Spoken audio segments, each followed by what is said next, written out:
السلام عليكم ورحمة الله وبركاته. ازيكم عاملين ايه؟ يا رب تكونوا بخير. النهاردة هنعمل مع بعض نوع من الحلويات لذيذ جدا. هو عبارة عن تشيز كيك بالفراولة. فعشان نعمل التشيز كيك لازم يبقى عندنا بسكوت سادة اللي هو بتاع الشاي. الحاجة هنعملها مع بعض ان انا هروح اطحن البسكوت ده وارجع لكم.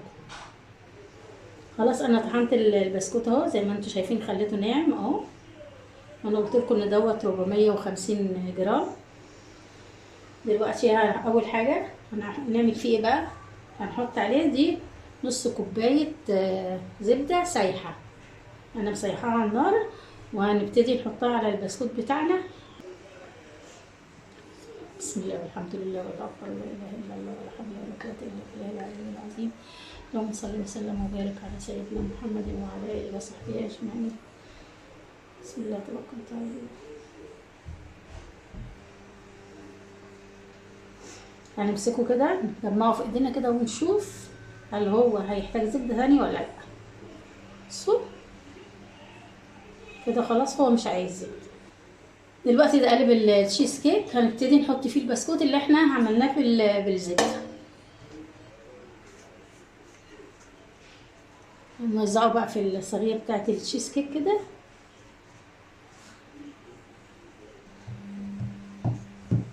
نعمله كده بكوبايه. دلوقتي احنا عملناه خلاص، حطيناه اهو، كبسناه كويس جدا في الصينيه. هنروح نحطها في الفريزر على بال ما نجهز الطبقه الاولانيه. انا هعمل في شفشق الخلاط الجبنه المثلثات من عندي. دلوقتي هحط هنا الجبنه المثلثات شفشق الخلاط اهي، وهقول لكم طبعا في صندوق الوصف انا حطيت قد ايه. عندكم بقى جبنه كيري اعملوا، عندكم جبنه مثلثات، جبنه كريمي، اي نوع اعملوا، المتوفر عندكم اعملوه، يعني ما تقفوش على حاجه، المهم تبقى جبنه كريمي. هنا عندي برضو كريمه لباني اهي. هحط هنا عندي زبادي. حطينا دلوقتي الكريمه والزبادي والجبنه عشان يتضربوا بقى في الخلاط كويس. هنحط معاهم ايه؟ شويه لبن صغيرين كده. خلاص دول هنروح بقى نضربهم في الخلاط. خليهم دلوقتي لما نحط هنا ايه، يعني دول خلاص هنبقى نضربهم في الخلاط بعدين، جهزناهم. بس هنا هنحط معايا هنا ايه، عندي ايه كوبايه من الكريم شانتيه الخام اللي هو مش محلي بسكر ولا باي حاجه. ادي كوبايه، وادي الكوبايه الثانيه، كوبايتين. خلاص عندي انا هحط نص الكوبايه سكر واشوف، عشان هو البسكوت اصلا مسكر وانا هحط لسه فراوله، فانا هشوف هدوق بقى الكريم شانتيه واشوف هو محتاج تاني. لو محتاج تاني معايا هحط. انا كده حطيت نص كوبايه. خلاص ده عندي لبن، كوبايه لبن ساقعه اهي متلجه عشان نبتدي نضرب بيها الايه الكريم شانتيه.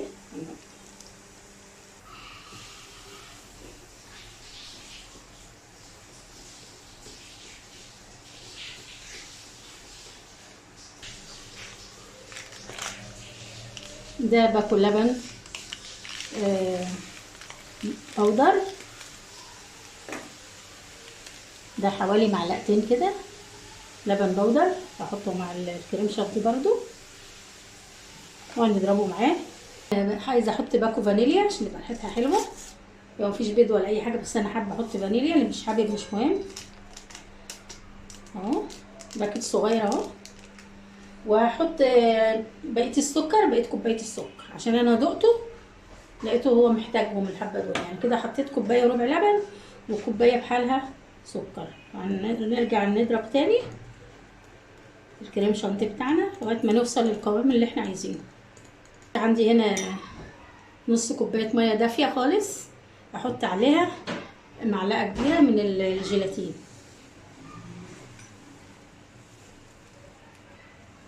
اهي، معلقه كبيره من الجيلاتين اهي. هزودها هدوبها في الميه الدافيه دي.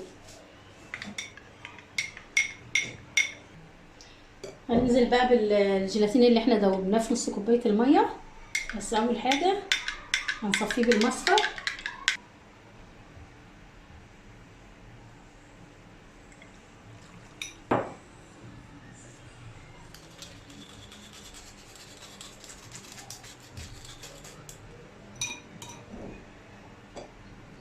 نقلبه.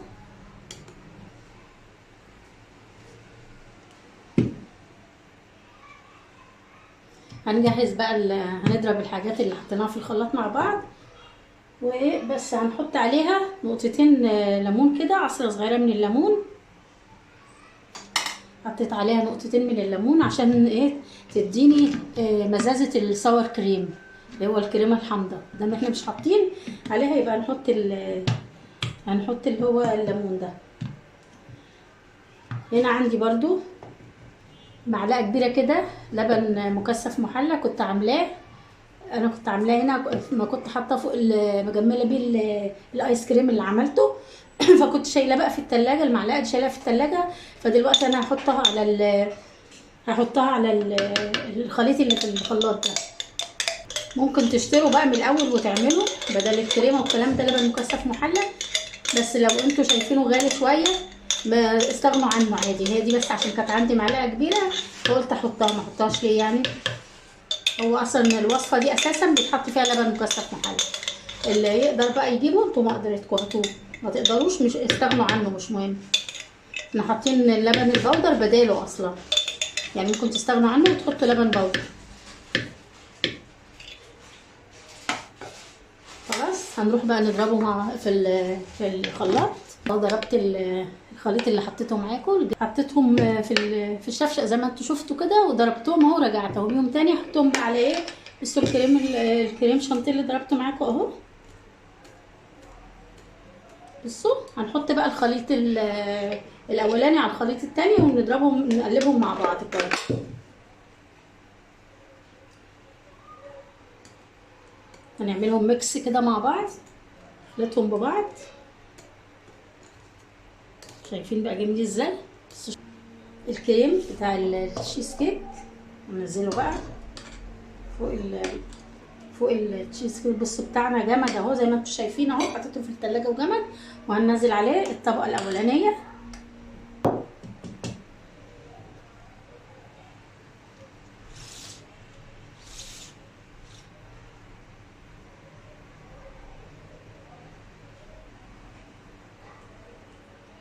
اهو هنحطه بقى في التلاجة. لو مستعجلين هنحطه في الفريزر لغايه ما الطبقه دي تجمد.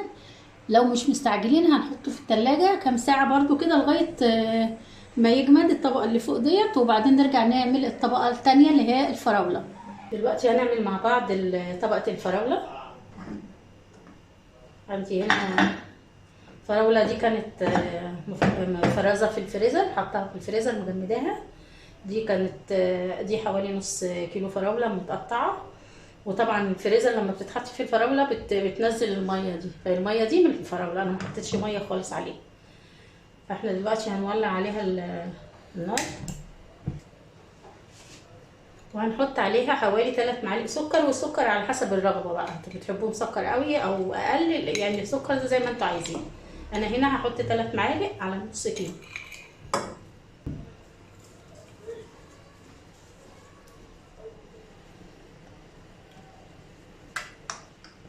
اي ريم بيطلع على الوش هنشيله. الريم ده اللي على الوش ده هيتشال. دلوقتي عندي هنا معلقه كبيره من النشا. هنحط معاها باكت فانيليا واحد. هنحط معاها حوالي كده ربع كوبايه ميه او معلقتين كبار كده بس، عشان هي الفراوله كمان كانت في الفريزر فيها ميه طبيعي. وبعد كده حطيت حوالي معلقتين على معلقه النشا على باكت الفانيليا.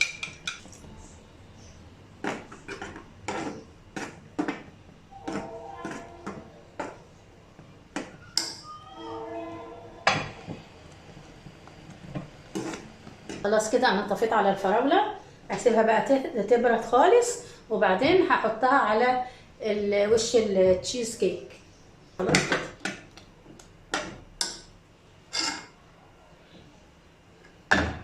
دلوقتي هنحضر الطبقه اللي هي الثالثه اللي هي الجيلي. عندي باكت من الجيلي اهو، واحد كده.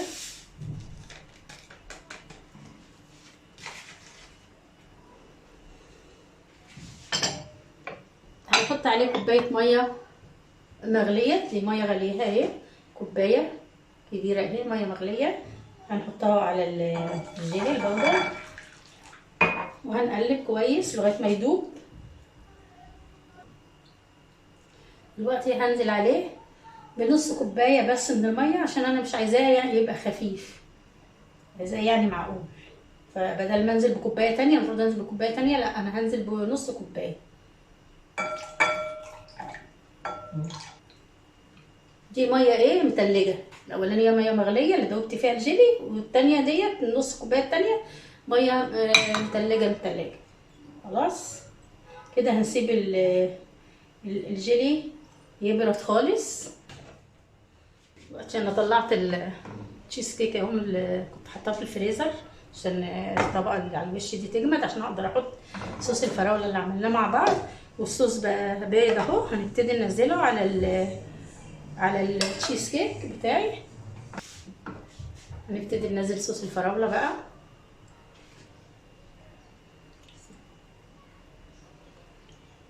خلاص اهو زي ما انتم شايفين حطيت الصوص على التشيز كيك.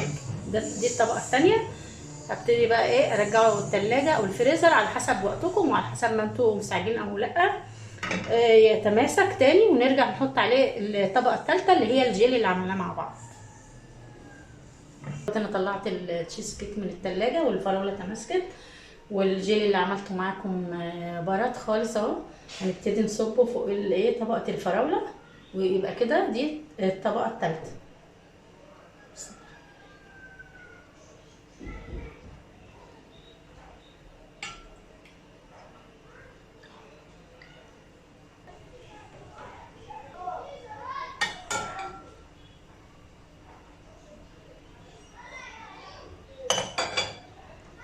خلاص زي ما انتم شايفين اهو، حطيت الطبقه الثالثه من الجيلي، الطبقه الثالثه للتشيز كيك اللي هي الجيلي، وهحطه في الفريزر عشان يتماسك.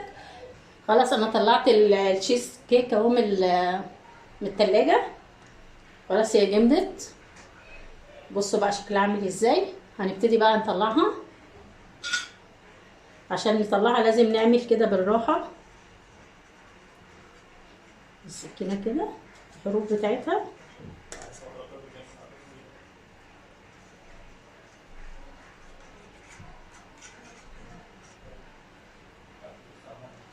نبتدي بقى نفتحها.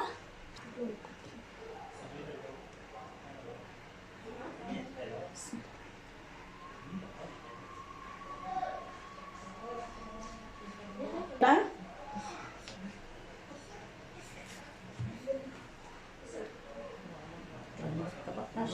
بصوا المنظر، بصوا شايفين شكلها عامل ازاي، شايفين عامل ازاي. بصوا المنظر، بصوا الطبقات.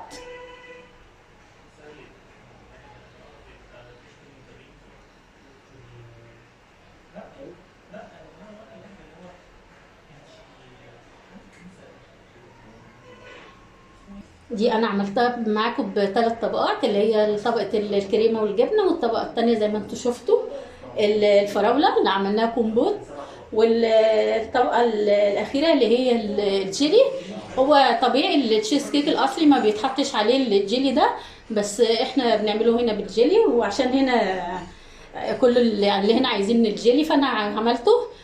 فيا رب يعجبكم طريقه التشيز كيك بتاعتي النهارده، وتجربوها وتقولوا لي رايكم في كومنتات. على اللايك بقى، تنسوش اللايك وتعملوا سبسكرايب للقناه عشان يوصلكم مني كل جديد. ويا رب وصفتي النهارده تعجبكم، واشوفكم على خير ان شاء الله مع وصفات بسيطه وسهله من مطبخي. الى اللقاء، مع السلامه، باي باي.